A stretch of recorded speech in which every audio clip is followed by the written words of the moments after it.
saya kasih dalam Yesus Kristus Tuhan, kita berjumpa kembali dan saya percaya semua saudara dalam keadaan baik, dalam keadaan sehat, dan dalam keadaan diberkati oleh Tuhan. Sebelum kita mendengarkan sabda Allah, mari kita berdoa terlebih dahulu. Terpujilah Tuhan Yesus Kristus Juru Selamat kami yang memberikan kami peluang kembali pada hari ini untuk mendengarkan firman Allah. Oleh sebab itu, Engkau urapi hamba-Mu yang adalah Allah di tangan Tuhan, menyampaikan setiap kebenaran Tuhan. Dan kami percaya dari awal hingga selesai dituntun oleh roh Allah dan hikmat Allah, dan kami siap diteguhkan olehnya. Demi Yesus Kristus Tuhan, kami berdoa. Haleluya. Amin. Saudara, kita akan mendengarkan perenungan firman Tuhan di dalam Lukas pasal yang ke-7, ayat yang pertama hingga ayat yang ke-10. Namun Bapak Ibu nanti di rumah bisa membaca secara keseluruhan dari ayat 1 sampai dengan ayat 10. Namun saya membaca ayat yang ke-9 saja. Dikatakan firman Tuhan bahwa setelah Yesus mendengar perkataan itu, Yesus heran akan dia. Dan sambil berpaling kepada orang banyak yang mengikuti dia, lalu berkata, "Aku berkata kepadamu, iman sebesar ini tidak pernah aku jumpai sekalipun di antara orang Israel." Haleluya. Tema perenungan kita pada kesempatan ini adalah Yesus heran. Sekali lagi, tema firman Allah adalah Yesus heran. Saudara-saudara yang saya kasih dalam Yesus Kristus Tuhan, peristiwa ini terjadi ketika Yesus masuk di kota Kapernaum. Pada waktu ia masuk melayani di kota Kapernaum, saudaraku, maka ada beberapa orang disebut di sana tua-tua orang Yahudi datang kepada Yesus. Tua-tua Yahudi ini merupakan suruhan dari seorang perwira yang berkebangsaan Romawi atau Itali pada waktu itu. Tetapi namanya tidak disebut siapa nama perwira itu. Tua-tua Yahudi ini mereka bercerita banyak kepada Yesus tentang seorang perwira itu. Mereka menceritakan kepada Yesus tentang yang luar biasa, sifat-sifat yang mulia, hal-hal yang hebat yang dikerjakan oleh seorang perwira ini. Hingga pada puncaknya Yesus merasa heran, merasa takjub, merasa kagum kepada perwira itu yang diceritakan oleh tua-tua Yahudi maupun sahabat-sahabat dari perwira itu. Saudaraku, di dalam Alkitab ada beberapa kali Yesus heran. Ada waktu itu Yesus heran karena ketidakpercayaan orang-orang Israel kepadanya. Biasanya yang heran itu adalah manusia kepada Yesus. Biasanya orang-orang takjub kepada Yesus. Orang-orang kagum kepada Yesus. Orang-orang begitu heran melihat Yesus, melihat perbuatan-perbuatan Tuhan yang ajaib. Tetapi kali ini Yesus dibuat heran oleh perwira ini. Yesus dibuat takjub, dibuat kagum oleh perwira ini, saudaraku. Oleh karena itu saya mau jelaskan kepada kita pada kesempatan ini, apa yang membuat Yesus heran kepada perwira ini.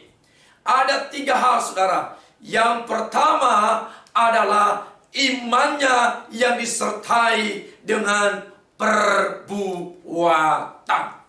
Ini pertama yang membuat Yesus heran kepada perwira ini adalah imannya yang disertai dengan perbuatan. Saudara dikasih oleh Tuhan, mungkin saudara bertanya, bagaimana mungkin perwira ini memiliki iman yang besar, iman yang luar biasa? Bukankah dia bangsa Itali atau Roma, yang notabene Roma atau Itali mereka penyembah kepada dewa-dewa. Mereka memiliki berhala-berhala. Sesembahan mereka salah satu yang paling terkenal adalah dewa matahari. Bukankah orang-orang Romawi Itali pada kala itu belum mengenal kekristenan? Saudara yang saya kasih dalam Tuhan, bukankah kala itu belum ada kekristenan selain Yudaisme, agama orang-orang Yahudi?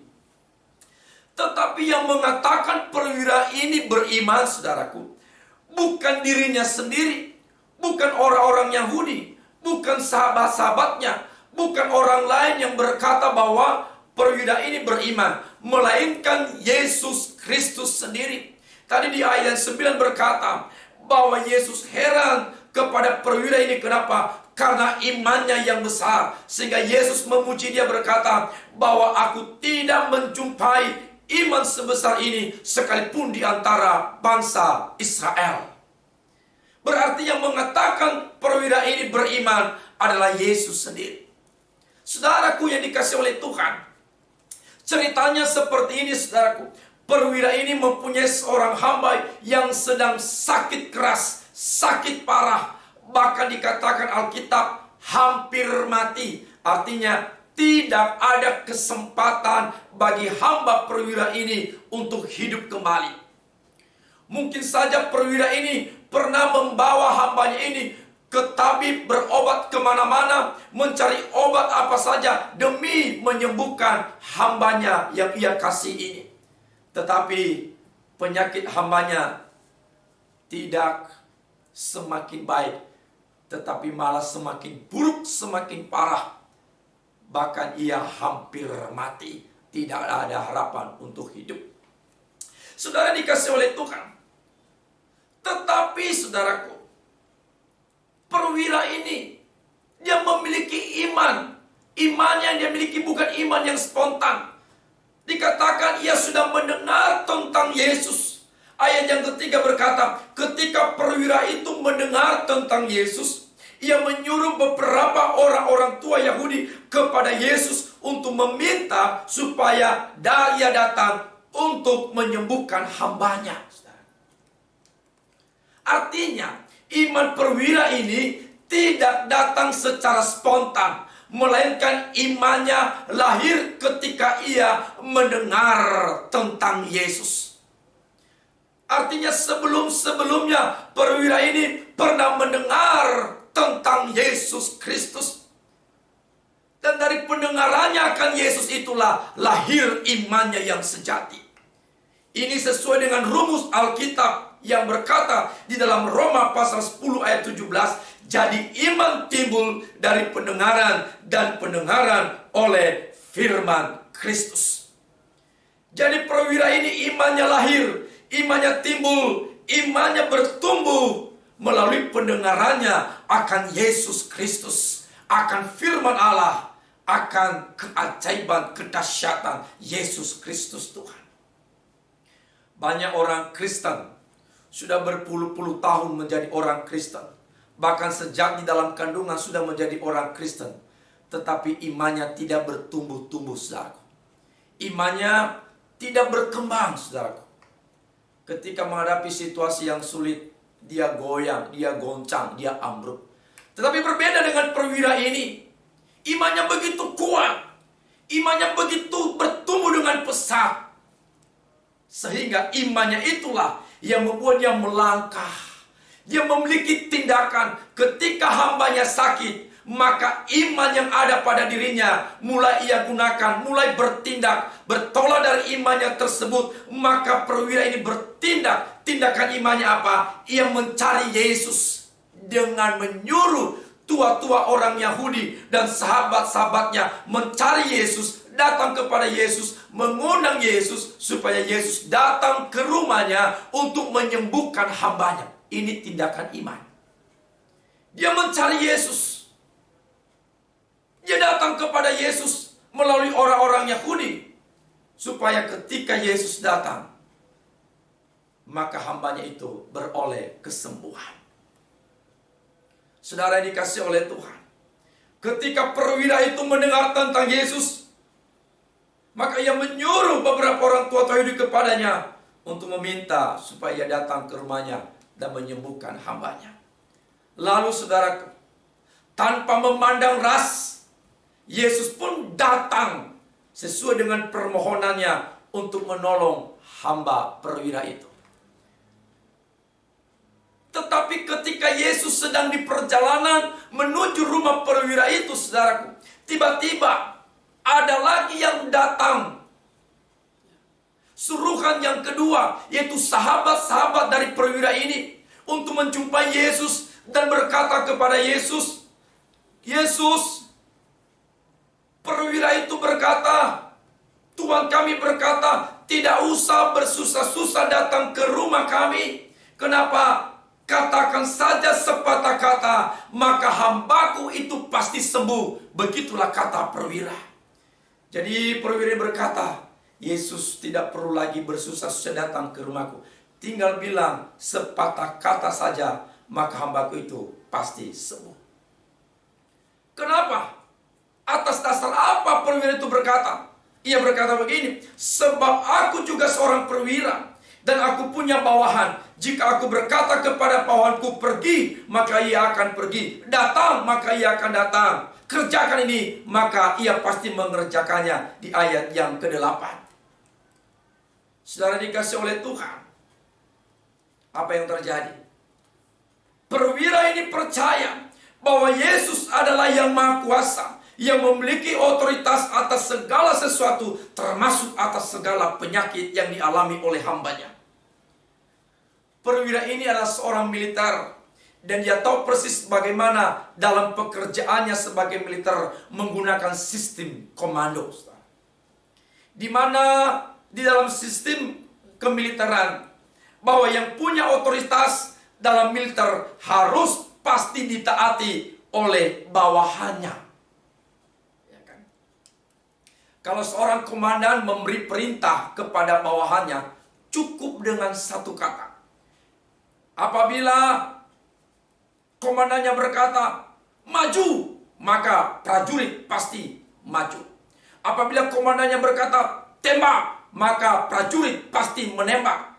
Apabila komandannya berkata, pergi, maka para prajurit pergi. Apabila komandannya berkata, datang, maka prajurit pun datang. Apabila komandannya berkata, kerjakan ini, maka para prajurit mengerjakannya tanpa ada bantahan dan tanpa mereka melakukan perlawanan sedikit pun.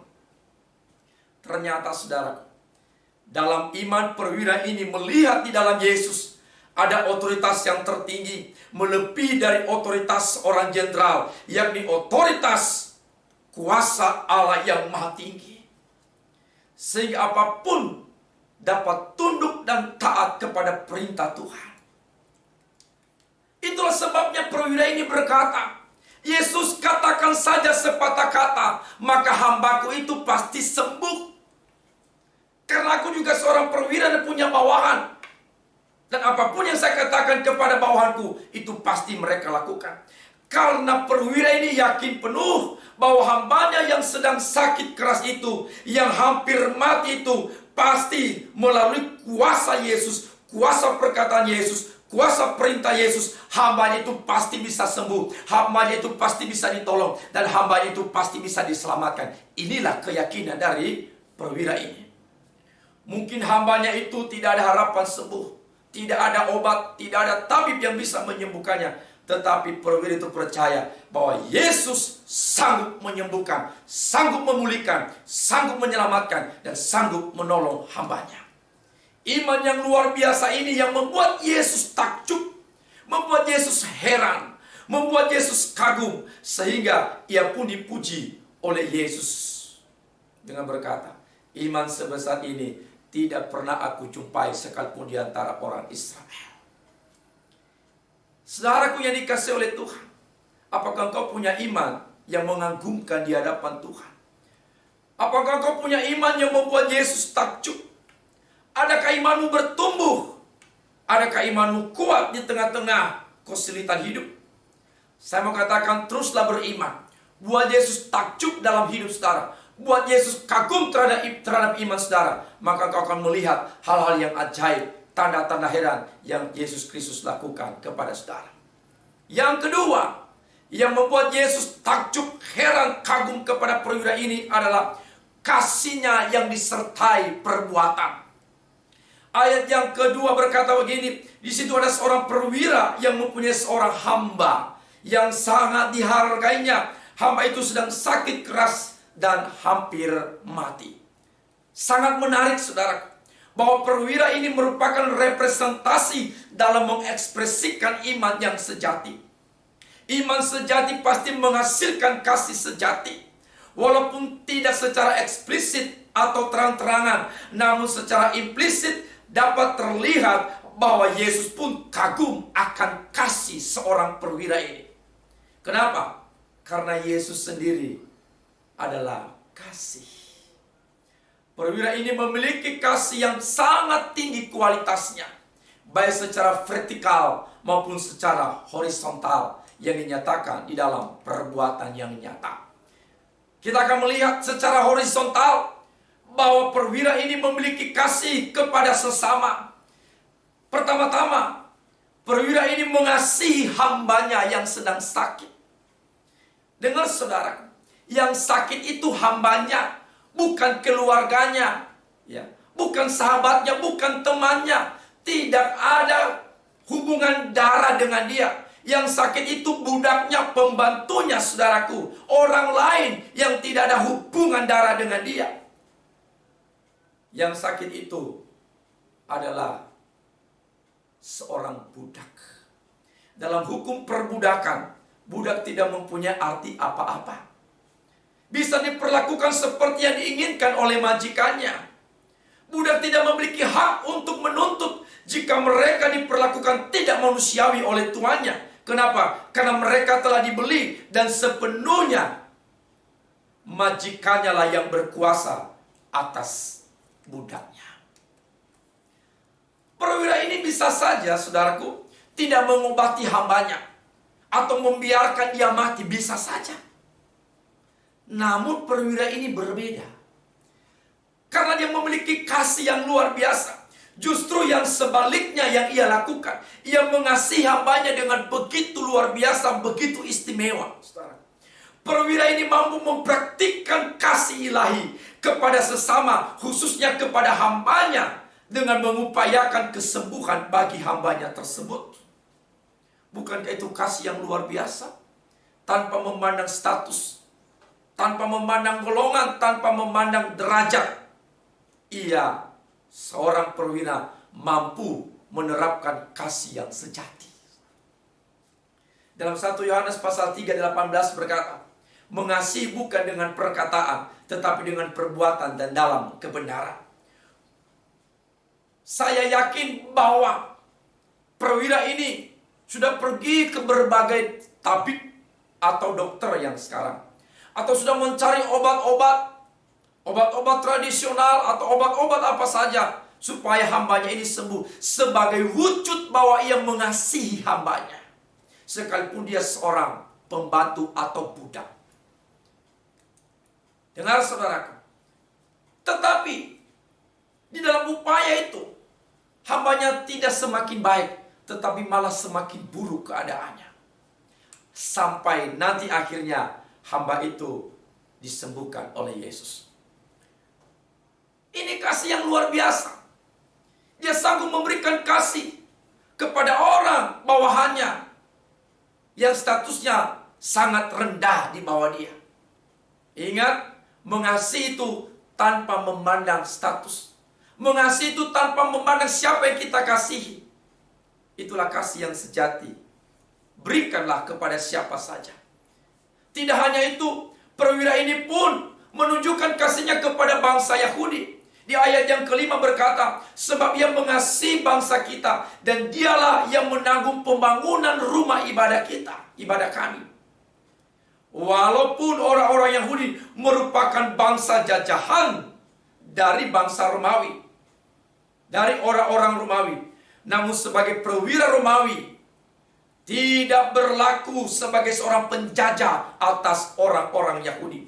Kalau perwira lain, kalau teman-temannya mungkin mereka berlaku kasar, menyiksa, berbuat sewenang-wenang, tidak menghormati orang-orang Yahudi yang mereka jajah. Tetapi berbeda dengan perwira ini, ia menunjukkan sifat yang bertolak belakang. Dia menunjukkan sifat yang penuh kebaikan, penuh kasih kepada orang-orang Yahudi. Dan itu dicatat di dalam Alkitab. Saudaraku, dia memperlihatkan kasih yang luar biasa. Kasih dikatakan dalam Alkitab Di dalam 1 Yohanes pasal 4 ayat 7. Setiap orang yang mengasihi lahir dari Allah dan mengenal Allah. Karena dia sudah mengenal Yesus, sudah mengenal Allah, maka lahirlah kasih yang sejati. Saudara dikasih oleh Tuhan. Sekarang kita akan melihat kasihnya secara vertikal, yaitu kasihnya kepada Allah. Apakah perwira ini mengasihi Allah? Tentu, saudara. Dari mana kita tahu yang mengasihi Allah? Dan bagaimana caranya mengasihi Allah? Adalah dengan cara bagaimana? Ia seorang dermawan yang mensponsori pembangunan rumah ibadah orang Yahudi atau disebut sinagog. Itu sangat jelas tadi di ayat yang kelima, bahwa perwira ini dia memberikan hartanya, kekayaannya untuk membangun rumah ibadah bagi orang Yahudi. Bagi orang Yahudi, rumah ibadah atau sinagog merupakan hal yang penting dalam mereka beribadah kepada Tuhan, saudaraku. Itu menunjukkan bahwa perwira ini tidak benci kepada orang Yahudi dan juga tidak benci kepada agama Yudaisme.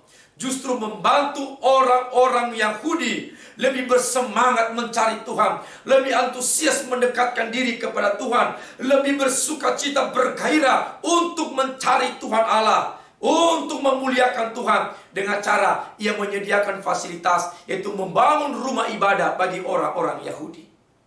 Bukankah ini mengasihi Allah? Bukankah ini mencintai Tuhan? Ya, saudara dikasih oleh Tuhan. Saya juga mau katakan kepada saudara, apabila saudara sudah mengenal Allah dan engkau mau membuat Yesus heran dalam hidupmu, maka terapkan kasih yang sejati. Kasihlah sesamamu manusia seperti dirimu sendiri, tanpa engkau memandang status. Apabila engkau punya pembantu di rumah, perlakukanlah dia dengan baik, dengan benar. Apabila engkau punya karyawan di kantor, perlakukanlah mereka dengan baik dan benar. Hormati mereka sebagai manusia. Apabila engkau punya siapa saja bawahan-bawahan dimanapun, engkau harus menerapkan kasih kepada mereka. Maka kita berkata, kasihlah musuhmu. Mari kita juga membuat Allah kagum terhadap kasih kita kepada Tuhan, dengan cara bisa membantu pekerjaan Tuhan, supaya pekerjaan Tuhan semakin lancar, pekerjaan Tuhan semakin dilebar luaskan. Mari kita membangun dengan cara bagaimana? Kalau engkau bisa memberikan harta kekayaanmu, berilah harta kekayaanmu untuk pekerjaan Tuhan, supaya melalui harta kekayaan yang kau punya, banyak orang-orang memuliakan Tuhan, mengenal Tuhan melalui pekerjaan Tuhan yang engkau bantu lewat kekayaan saudara. Lewat penginjilan-penginjilan. Banyak dana-dana dibutuhkan untuk penginjilan. Kalau engkau punya, berikanlah semuanya untuk kemuliaan Tuhan. Saudara yang dikasih oleh Tuhan, yang terakhir, apa yang membuat Yesus kagum dan takjub kepada perwira ini, yaitu kerendahan hatinya yang disertai dengan perbuatan. Kita melihat, saudara, kerendahan hati seperti apa yang dimiliki oleh seorang perwira.